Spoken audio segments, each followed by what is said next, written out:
วันน้อสุดหันมาลังมาเชิญมาเนี่ยเด้อไปเท่าเด้อให้มันให้เยอะเด้อไปเท่าเด้อจะกว้างจะกว้างจะเป็นลูกของร้านเป็นหุ่นยนต์เป็นลูกเกล้านได้ก็ฝ่าบาทของเขามาหอดแล้วให้พ่อแม่พี่น้องบ้านโซนบ้านเจ้ากองน้องตั้งอกตั้งใจหักเอาเด้อมากระดับเอาไปก่อนไปก่อนเอาแล้วมาหอดแล้วมาหอดแล้วเอาเลยนังตีกองน้องเขาไปยังเกิดจะขี่รถจักร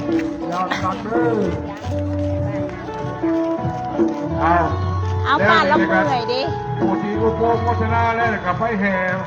มาบานขั้นจังหวัดบุญปันเด้อบุญปันเก่งของดงขอเชิญพ่อแม่พี่น้องมาชนบ้านใต้ไปแล้วลูกหลานเขาก็ต้อนทำก็ป่าสมัครที่นี่แหละผมก็ต้อนทำแล้ว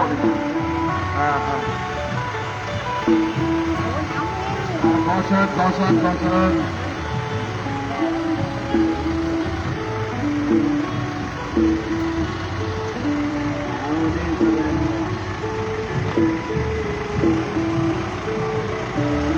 ลูกนักเรียนมัธยมนักเรียนประถมเด็กบอกก็ได้ว่าสิลงมาย่างลูกเมลัยสดเด้อ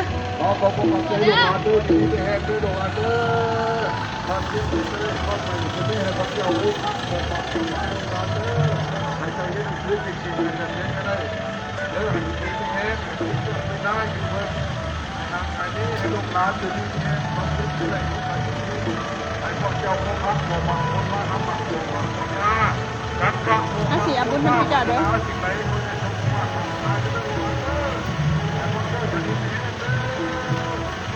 คันละเอาโมเลยนะ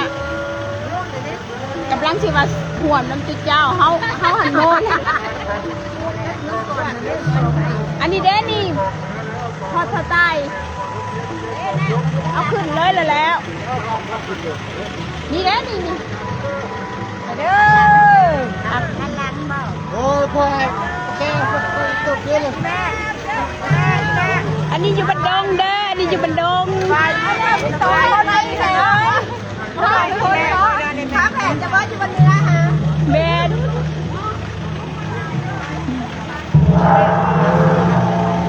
ไปเอาขึ้นได้ไหมนี่ค่ะ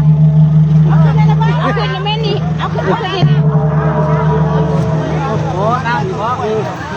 มันบรรทุกไว้น้องน้อยหนักเทียนในบ้านเลยบอกเจ้าเอาโลดมันหลายคนแม่ต้นกล้วยเอาวัดทะเลเพื่อทำเอา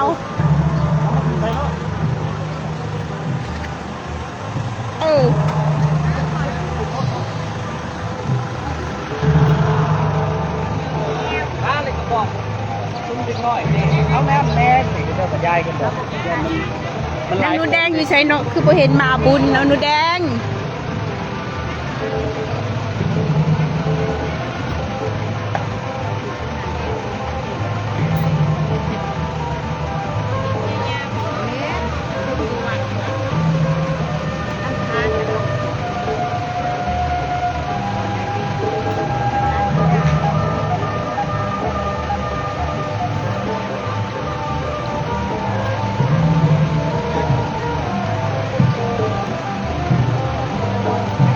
ย่างแต่บันทงเขาบันดงโน่นนะวันเด้อฮอดบัดเลย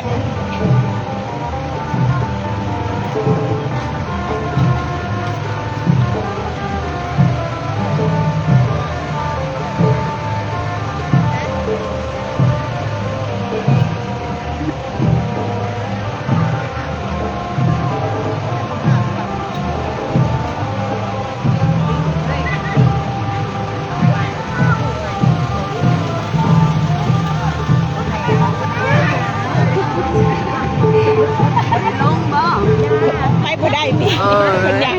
ย่างบ่ไหวเนี่ยรถติดละ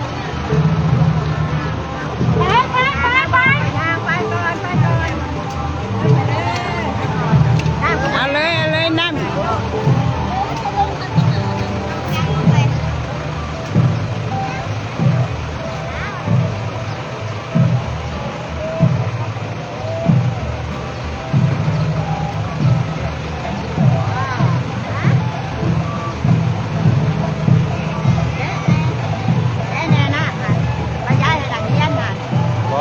ว่าป้อนตุ่มมันจะคิดถึงกัน นั่นแหละมองได้แต่เข้าแล้วยาย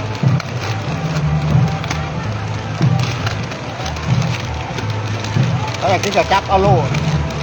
ผมเพิ่งอาถ่ายรถถ่ายกันเราเป็นแพ็คเราบอกเขาคิดไว้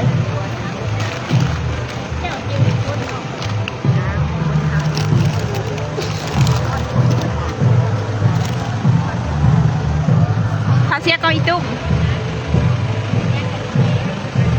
อาบุญดำกันเด้อทุกคน อันนี้เจ้าโคตรเจ้าภาพเจ้าสถานใหญ่บักเกียกับดงโดย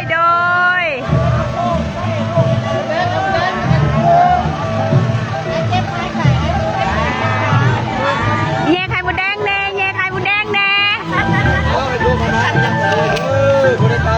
แย่ไข่หมูแดงเด้อดิซาถูก อยู่ดีไม่แห้งมาเจ็บมาไข่เด้อ ถูกชมพรปากนักว่าทักไข่หมูแดงนี่